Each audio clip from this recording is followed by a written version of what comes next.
De quoi je me mêle sur rmc.fr et 01net TV. François Sorel. De quoi je me mêle de ce 20 janvier 2017. Tout à l'heure, Olivier Ezrati, qui est consultant auteur, nous parlera de son rapport du CES, rapport mythique que même les martiens s'arrachent.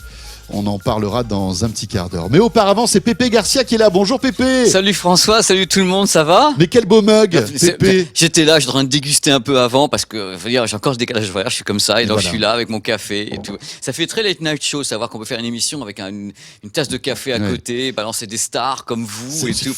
C'est trop bien. Moi, je suis trop content. Mais Pépé, la star, c'est toi. On le sait non, très pas bien. du tout. Non, pas du tout. Pépé, on va parler tout à l'heure de la nouvelle norme HDMI 2.1 parce que c'est vrai que alors c'est un sujet un peu technique, mais mine de rien, ce câble-là évolue et on va revenir sur cette évolution qui a été annoncée il y a quelques temps. Pour l'évolution, c'est une évolution. Hein. Mais auparavant, on va parler d'une grande tendance dans le monde de la high-tech, c'est le retour haptique. On va peut-être expliquer ce que c'est et puis surtout donner des exemples. Voilà, le retour haptique, c'est tout ça. Parce que c'est vrai, je commençais à parler de retour haptique, autour de moi, et tous mes potes qui disaient, mais c'est quoi ce retour haptique?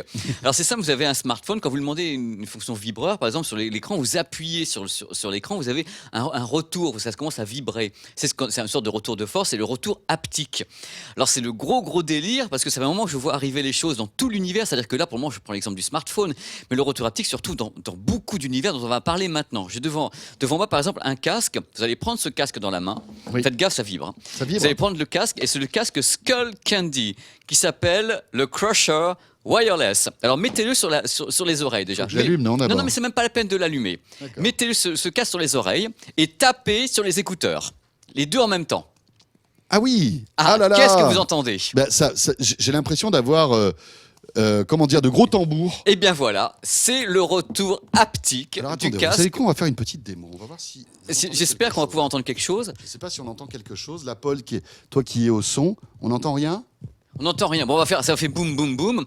Alors, le but de la manœuvre, c'est de dire, justement, Skull Candy, on a fait la promo et ça va arriver sur pas mal de casques, surtout pour le gaming et le home cinéma. C'est-à-dire, maintenant, vous entendez le grave, vous pouvez le ressentir. Donc, c'est ça, pour l'audio, c'est le fait d'avoir une impression de vibration plus forte que la membrane qui vibre. Voilà, c'est-à-dire que dedans, il y a ce qu'on appelle les transducteurs. Les transducteurs, c'est les haut-parleurs normaux qui sont à l'intérieur. Et sur le transducteur, il y a un retour haptique. C'est-à-dire qu'au moment où le transducteur va vibrer, on a une petite molette pour régler ici. On pourra enclencher un retour haptique en plus qui va vous permettre d'avoir non pas une vibration. Qu'est-ce que tu fais là? Mais c'est parce que c'est moi. Donnes des coups de front. Non, le truc c'est que le retour haptique dans le cas présent va pas vous faire vibrer. C'est pas une conduction osseuse puisqu'il y a quand même il y a des oreillettes à mémoire de forme. C'est pas une conduction osseuse. C'est-à-dire que ça va vous donner une amplification autour du grave. Autant vous dire que c'est carrément insupportable. C'est-à-dire que même le problème de ce produit, on va parler dans Power lundi prochain, c'est que le produit même à l'arrêt, le moteur haptique continue à avoir des informations. Ça fait que même à l'arrêt, vous avez l'impression qu'il y a du grave de tous les côtés et quand vous mettez le grave, vous prenez littéralement un motoculteur sur la gueule. N'ayons pas peur des mots, c'est Robocop le truc. Donc c'est pas le premier casque à faire du retour haptique. Bon, moi je le considère. J'ai pas l'impression que ça te plaise énormément. Disons que je suis un mec qui aime le son, qui aime l'hi-fi. Mais par contre, le retour haptique n'a aucune utilité pour quelqu'un qui veut écouter du son entre guillemets. C'est pas la peine de rajouter des graves de tous les côtés. En revanche, ça peut avoir du sens. Pourquoi? Pour le gaming. C'est-à-dire quand on est en train de jouer, en train de faire un truc de gaming, quand on est en train d'avoir un film en home cinéma, on écoute ça sans rigoler. Quand on pousse la molette de ce truc-là, mais c'est juste n'importe quoi. Je veux dire, ça devient nawak à 2000% de distorsion, mais c'est pas grave. C'est même pas étourdissant. Ça se met à vibroter de partout. On a l'impression qu'il y a plusieurs personnes qui sont en train de vous taper dessus. Mais c'est sympa quand on regarde un film avec les explosions, tout ça. C'est fun. Ça peut vous faire un effet sound surround, c'est-à-dire qu'on a l'impression que votre tête ne va pas vibrer, le casque ne va pas tomber, c'est pas votre casque qui vibre. Le retour haptique est par-dessus l'oreillette. Donc on a l'impression que comme si le grave était plus étendu dans la scène sonore, comme ça. À tester en tout cas. Écoutez, dites-moi ce que vous en pensez, par pitié, je vous en supplie. Par pitié. Alors c'était une des applications du retour haptique pour l'audio. Le retour haptique sur les oreilles, mais sur les pieds, ça peut être pas mal aussi. Et la tête à l'ouette, tout à fait. Alors il y a un truc qui était génial sur le salon du CES que j'ai testé personnellement, je donnais de mon corps. C'est Cerevo, c'est une grande entité japonaise qui nous a pondu les premières chaussons à retour haptique. Tu es superbe là. Alors pour tous ceux qui sont avec nous en vidéo, je vous invite à découvrir Pépé là, mais c'est magnifique. C'est ce que j'ai fait le mieux après ce que je ferai demain, de toute façon. Ça, c'est certain. Alors, j'explique comment ça fonctionne. Maintenant, on en a marre que les gens mettent des masques sur le nez sans ressentir ce qui se passe dans le monde virtuel.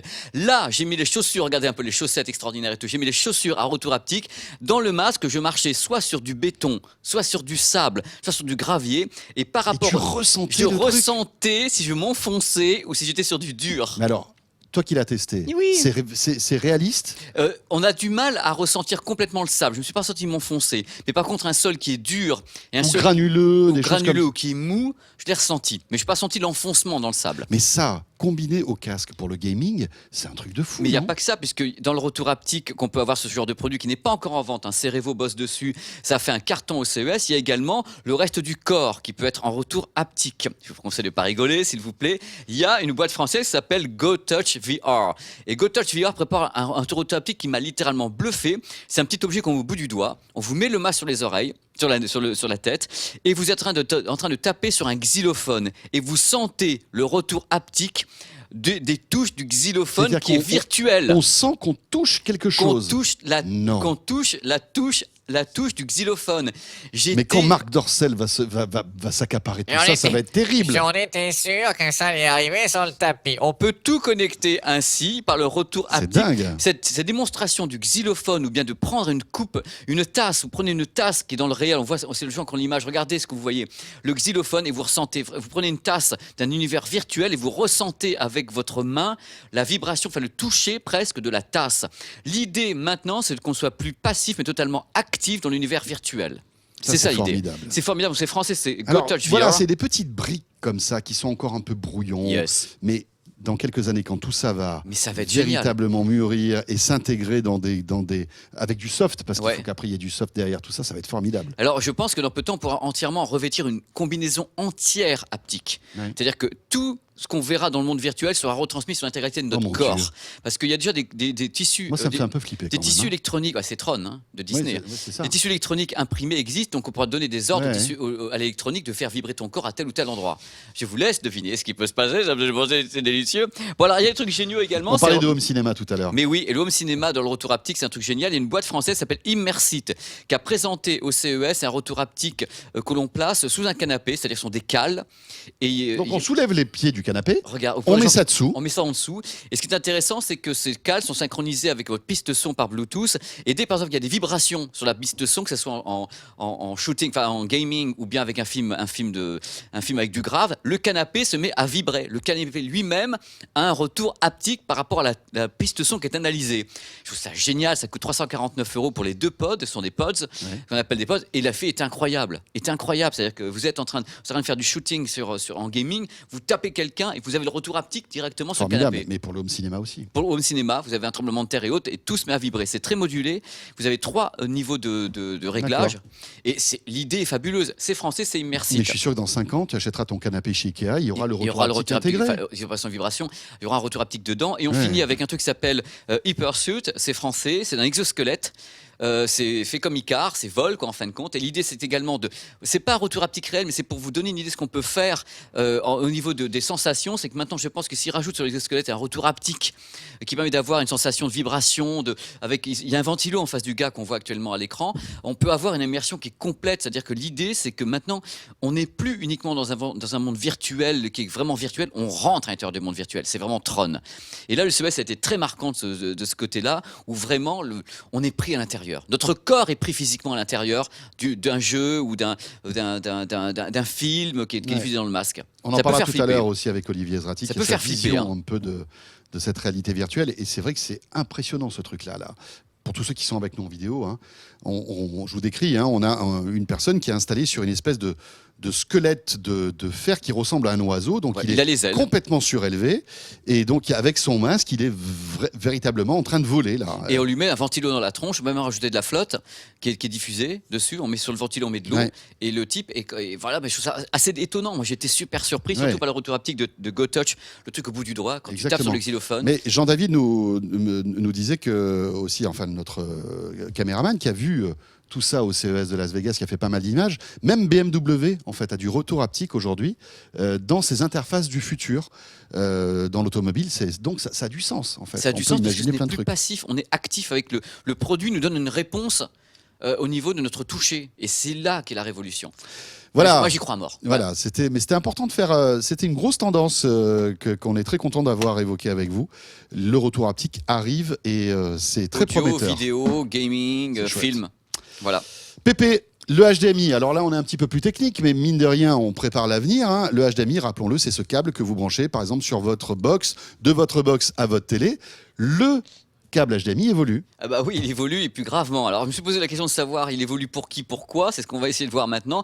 Mais comme vous savez, comme c'est le CES, on en profite pour faire des annonces. Et là, il y a eu l'annonce, en fait, compte, de l'HDMI qui est donc pour le moment 2.0, qui est passé en 2.1. Alors c'est peut-être un 0.1 en plus, mais alors au niveau de la technique utilisée, c'est juste pas C'est possible. un coup de poing. Ah, c'est un coup de poing, mais c'est un coup de poing pour le futur. Il ne faut pas commencer à paniquer parce que moi, je suis un passionné également. Quand on m'a annoncé une norme quand j'étais plus jeune, on me disait ah bah ça y est, tout mon matériel est obsolète, on va tous mourir, c'est l'Armageddon, on va se prendre 12 météorites sur la tronche. Non, même pas.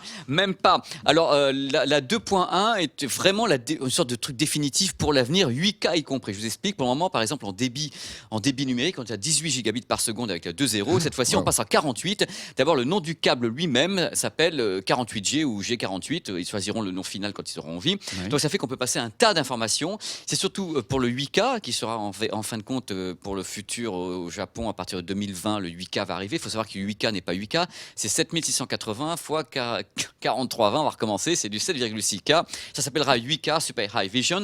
Donc cette norme a vraiment été créée pour tous les professionnels qui pour le moment vont commencer à travailler sur du 8K et pourront donc faire transiter un signal 8K réel plein pot au travers de cette prise HDMI en 2.1. Pépé, ça veut dire que là, on a une mise à jour majeure, Ah on oui. est d'accord, Ah bah oui. qui va nous laisser quelques années de Complètement. tranquillité. Tranquillité. On est Totale. d'accord. On est d'accord. J'ai Tranquillité. acheté une télé, alors parce que c'est là où on va rigoler, j'ai acheté une télé à Noël, Oui. par exemple. Ouais. Bah, Est-ce qu'elle est compatible HDMI 2.1 Non, elle n'est pas compatible, mais par contre, le système, enfin, les câbles et tout sont rétrocompatibles. C'est-à-dire, quand on ira vers le futur, ça pourra partir en marche arrière. C'est rétrocompatible. Mais non, mais c'est pourquoi une télévision Ultra HD serait compatible Je sais pas. Elle est Ultra HD, elle n'a pas besoin d'avoir le débit du 8K. Donc, pour le moment, il faut y aller par type de produit. Donc, il y a d'autres trucs avec, c'est que tout a été pensé pour le 8K. mais C'est-à-dire également qu'aujourd'hui, pour les télés qui existent Elles sont n'ont vachement aucun intérêt à avoir du HDMI 2.1. Ça servira à rien. Bah, disons que ça peut servir à quelque chose dans le cas où on balance un signal très fort, notamment au niveau ce qu'on appelle les métadonnées, ça va devenir très technique. HDR, vous savez, le HDR, le High Dynamic Range, il faut qu'à l'intérieur du signal numérique, il y a les données pour le téléviseur qui sache le sombre, le clair, pour faire la dynamique d'image. Mais on parle aussi d'une augmentation d'images par Et seconde. ben voilà, on y arrive. C'est qu'en fin de compte, on était bloqué à 60 images par seconde avec l'ultra, enfin le 4K. On peut passer à 120 images par seconde Avec le 8K avec de l'ultra HD Avec déjà de à la l'ultra base, HD. avec de l'ultra HD. Et ça change tout 60 images de plus ou pas Mais c'est pas que ça change tout. C'est qu'on imagine, on sait déjà que les problèmes dans le gaming ou dans le masque VR, c'est quoi? C'est le débit image. Ça saccade de tous les côtés. On a la gerbe au bord des lèvres. Bon, bref, il faut que ça évolue. Donc pour arrêter d'avoir l'effet Gerbaflex, il faut augmenter la fréquence de balayage. Donc on va pouvoir avoir des casques VR dans le futur qui pourront balancer en Ultra HD réel 120 images par seconde.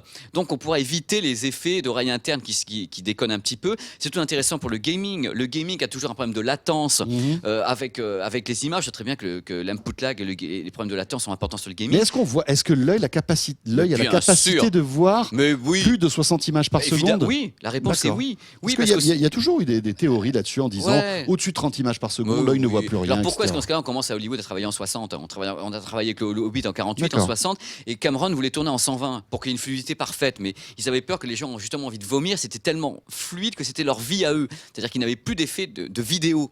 Ils avaient peur que ça rende les gens encore plus malades. Là, on en parlera plus tard. Donc plus il y a de l'image, plus il y a un nombre d'images par seconde, plus c'est réaliste. Bah, c'est plus on est quand vous bougez votre œil, vous n'avez pas de saccade. Non. Donc imaginez que vous puissiez bouger entièrement devant vous une image qui soit par exemple un ravin ou quelqu'un qui tombe dans le vide sans qu'il y ait aucune saccade qui vous dise que c'est de la vidéo. Ouais, voilà. Vous êtes au bord de l'évanouissement. C'est ça. Donc le trop réalisme peut créer un problème. Enfin, on en parlera plus tard. Pour le gaming, c'est génial parce qu'avec justement ce type de prise HDMI 2.1, on a un mode qui s'appelle un mode de gaming en Variable Refresh Rate, en VRR, qui permet d'avoir donc une fréquence de balayage à la volée. C'est-à-dire ça peut être plus ou moins. C'est-à-dire qu'on peut dans ce cas-là éviter les effets de saccade en prenant directement l'image qui sort au cul de la carte graphique sans passer par tous les circuits derrière. Donc, quel que soit ce qu'on voit à la carte graphique, on va le balancer. Quel que soit le taux de rafraîchissement.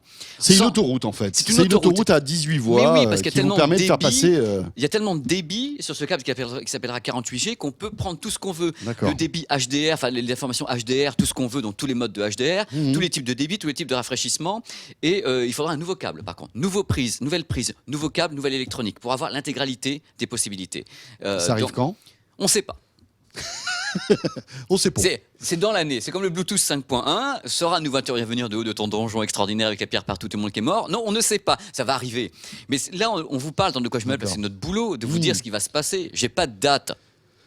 Pépé, on se Oui. retrouve lundi dans Power. Oui, alors un power, mais de folie, avec justement du matos, dont du retour haptique, des intras avec un évent à l'intérieur, Ouais. basse réflexe. On parle audio et on en parle avec une tarte aux fraises. Une tarte aux fraises. Ah ouais, j'ai décidé de faire tarte aux fraises lundi. Oui, parce qu'il faut que tu prennes un peu de poids. Donc il faut que tu Ouais, manges j'ai du sucre. vachement maigri parce que je cours trop et puis vous me faites trop travailler. J'en ai marre Oh, des- ça y est. J'en ai marre de l'esclavage et tout. Voilà, C'est pas beau. c'est pas beau. Pépé, à lundi donc dans Power. Ouais, avec plaisir, François, c'est un plaisir. Bonjour Et- et au revoir à tout le monde. Et on se retrouve dans un instant avec Olivier Zrati pour le rapport de son CES 2017. À tout de suite. De quoi je me mêle sur rmc.fr et 01net TV.